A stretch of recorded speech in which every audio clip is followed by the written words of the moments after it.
दिला दिया कि पता है ना कि कल क्या है। हाँ, राजा ने ढिढोरा पिटवा दिया कि भैया केवल दीपक, अगर किसी का घर सजेगा, किसी के घर दीप माला होगी, दीप जलेगा, तो वो केवल इन ब्राह्मण देवता के यहाँ होगा, अन्यथा और किसी के यहाँ नहीं होगा। भैया राजा की बात कोई नहीं कैसे नहीं मानेगा? नहीं मानेंगे तो डर धमका के किसी भी तरीके से बनाएंगे। ऐसी जब परिस्थिति होती है तो समय जब बीत गया और दीपावली की रात्रि आई तो सब जगह अंधेरा है। चारों तरफ जब अंधेरा देखा तो देख रहे हैं कि ब्राह्मण की कुटिया में बहुत सुंदर सा सजाया हुआ है। और जब माता लक्ष्मी जी आगे बढ़ती हैं तो वहां पे दीप मालाएं रखी हुई हैं। इसीलिए मैं बार बार दीपावली में यही जिक्र करता हूं कि दीपावली में दीप माला होना अनिवार्य है। अभी सो के नहीं उठा तब तक बम फोड़ दिया, देखो अभी बम फूटा ना, बराबर इसकी आंख खुली नहीं है तब तक गया बम पटाखा फोड़ दिया। रात को 1 बजे तक।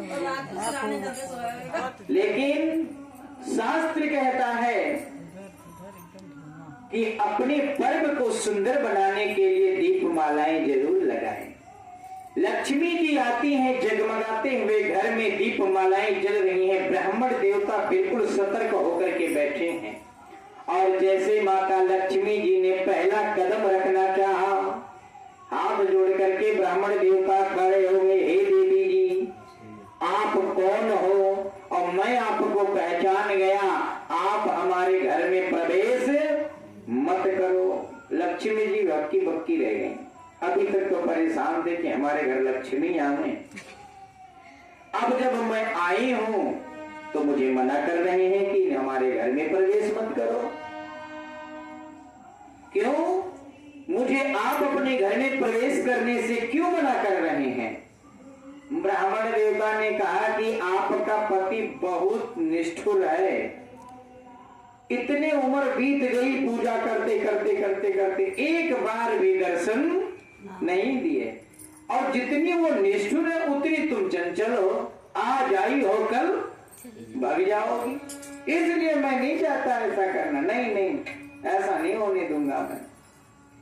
लक्ष्मी समझ गई कि ये भक्ति भाव के प्रति ऐसा कर रहा। देखो, भक्ति में भगवान से लड़ना भी गुनाह नहीं होता,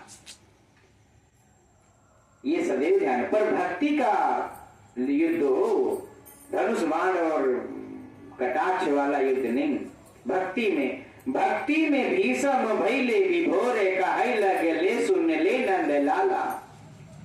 जब कृष्ण भगवान ने अपना चक्र उठा लिया भीष्म पितामह को मारने के लिए, तो भीष्म पितामह जी ने अपना गला स्वयं आगे कर दिया। इसलिए कर दिया कि मैं चाहता ही था कि अपने भक्त का लाज रखने के लिए भगवान अपने प्राण को तोड़ दें। और भगवान ने वहां पे संकल्प लिया था, वचन लिया था कि हम पूरे युद्ध में अस्त्र नहीं उठाएंगे। भीष्म पितामह जी ने जो दुर्योधन की तरफ से लड़ रहे थे, उन्होंने कहा था हम तुमसे अस्त्र उठवा के मानेंगे। ध्यान देने वाली बात है, एक तरफ भक्त अपनी जिद पे अड़ा है कि अस्त्र उठवा के मानूंगा, दूसरी तरफ भगवान स्वयं कह रहा है कि हम अस्त्र नहीं उठाएंगे। और लास्ट टाइम पे क्या हुआ, इतनी भक्ति में युद्ध किया भीष्म पितामह जी ने कि भगवान कृष्ण को कुछ नहीं मिला, तो अपने रथ की पहिया, रथ का पोतर करके, और सामने रथ की पहिया टूटी पड़ी थी, उसी को चक्र बना करके और भीष्म पितामह की तरफ दौड़ पड़े। बोलो गोविंद भगवान की। वो मारने के लिए दौड़ पड़े, इस बात का भय नहीं लगा। वो तो इस बात को लेकर के रोने लगे कि देखो क्या भगवान है जो अपने भक्त के लिए अपनी जुबान को ही तोड़ दिया। बोल लक्ष्मी नारायण भगवान की। माता भगवान यही कहना चाहते हैं कि मैं अपने भक्तों के लिए कुछ भी कर सकता हूं, लेकिन तुम्हारी भक्ति तो वैसे हो, और तुम्हारी भक्ति में ही जान नहीं है, और तुम उम्मीदें बड़ी बड़ी लेकर के बैठे हो, तो कैसे काम बनेगा। लक्ष्मी जी के बार बार कहने पर ब्राह्मण देवता कहते हैं कि एक ही शर्त पे अंदर प्रवेश करने दूंगा। कब? क्योंकि 3 जन्म तक निरंतर हमारे यहाँ आप वास करोगे। अब लक्ष्मी जी आई हैं, वापस तो जा नहीं सकती। लक्ष्मी जी ने कहा जाओ, मेरे बताने के अनुसार यदि आप पूजन करते रहोगे और आपके परिवार में अनुकूलता बनी रहेगी तो मैं 3 जन्म क्या जन्म जन्मांतर तक तुम्हारे यहाँ निवास करूंगी। बोल लक्ष्मी नारायण भगवान की। अनुकूलता कैसे?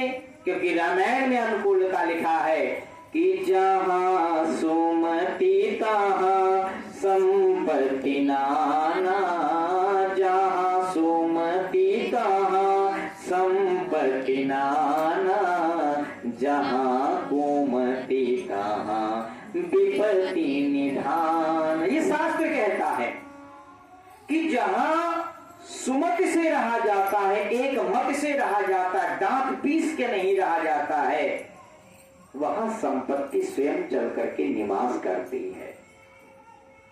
जहां एक दूसरे को देख करके जला जाता है, टीसा जाता है, टोंड किया जाता है, तुम्हारे कमाने से धन थोड़ी हो सकता है। तुम इधर कमाओगे 100 लाओगे, वहां 200 चला जाएगा, लो कमा लो।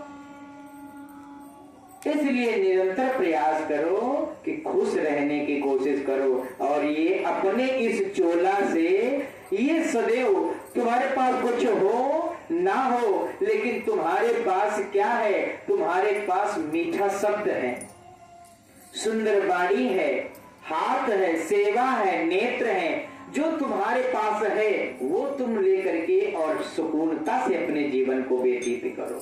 कोई जरूरी नहीं कि धन रुपया पैसा होगा तभी आपकी गिनती होगी, नहीं। बड़े बड़े शास्त्रों में लिखा है जिसके पास धन है ही नहीं, वो आज हमारे मेन ग्रंथों में लिखे गए हैं। बोल गोविंद भगवान की। क्या विधान बताया लक्ष्मी जी ने? माता लक्ष्मी जी ने विधान बताया कि जब काल आवे, प्रातः काल उठ करके स्नान करो। स्नान करने के बाद में सूर्य भगवान को जल तर्पण करो, अपने पितरों के नाम का जल तर्पण करो, तुलसा महारानी के पास में दीप प्रज्वलित करो और दीप प्रज्वलित करने के बाद में भोजन पकवान सुंदर बना करके ब्राह्मण का भोग लगवाओ। मतलब हमारा मजा तो है, एक बात तो ध्यान देना पड़ेगा। बोल गोविंद भगवान की। इस प्रकार से सायंकाल हो, सायंकाल कहा जाता है गौधूल वेला को। जब कहते हैं गौधूल वेला किसे कहा जाता है? जब गऊ मीन्स गाय जब चर करके जंगल से वापस आती हैं तो जिस रास्ते से जो जाती हैं वहां पे धूल उड़ने लगती है।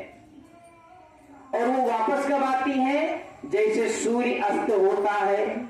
पूरा दिन गाय कहीं भी रहे, जैसे दिन बैठने लगेगा, दिन बैठना समझती है, सूर्य अस्त होने लगा, दिन छिपने लगेगा, तैसे तुरंत उसको याद आ जाएगा और वो वहां से चल देगी। और सूर्य अस्त के समय, जब सूर्य अस्त का समय हो रहा हो, गाय कच्चे रास्ते पे चल रही हो, उनके खुर से धूल उड़ रहा हो, उसको गौधूल वेला कहा जाता है। इसी में लक्ष्मी जी का पूजन करना बहुत शुभदायक माना गया है। जब ऐसा समय आवे तब आप अपने सुंदर भाव से यथाशक्ति अनुसार दीप जलाओ और एक दीप सुंदर सा पकवान बनाओ। तुलसा वृक्ष के पास में दीपक रखो, ब्राह्मण के घर पे दीपक रखो, देव मंदिर में दीपक रखो, चौराहे पे दीपक रखो, गौशाला में दीपक रखो।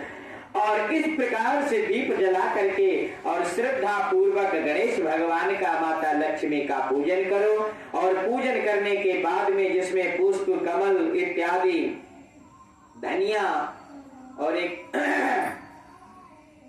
सुपारी, ऐसे ऐसे जो माता लक्ष्मी जी से जुड़े हुए चीज हैं, उन सभी वस्त्रों को एक स्थान पर रख करके धूप, दीप, नैवेद्य, पान पत्ता, फूल माला ये सब चढ़ाओ। यदि मंत्र नहीं भी आते तो भी ये सब चढ़ा करके और भगवान से निवेदन करो, भगवान के कीर्तन करो। कीर्तन करने के बाद भगवान से प्रार्थना करो कि हे प्रभु, इसी प्रकार से कृपा बनाए रखना, हमारे सभी बंदी भाइयों पर सुख शांति समृद्धि निरंतर बनाए रखना। बोल गोविंद भगवान की। कल की कथा बड़ी सुंदर कथा आएगी। कल अन्नकूट है। अन्नकूट बोले तो गोवर्धन, उसी के उपलक्ष्य में आजकल अपने मंदिर में भंडारा भी हम सब मिलकर के कर रहे हैं, क्योंकि वो सभी लोगों के सहयोग से हो रहा है। तो भंडारा में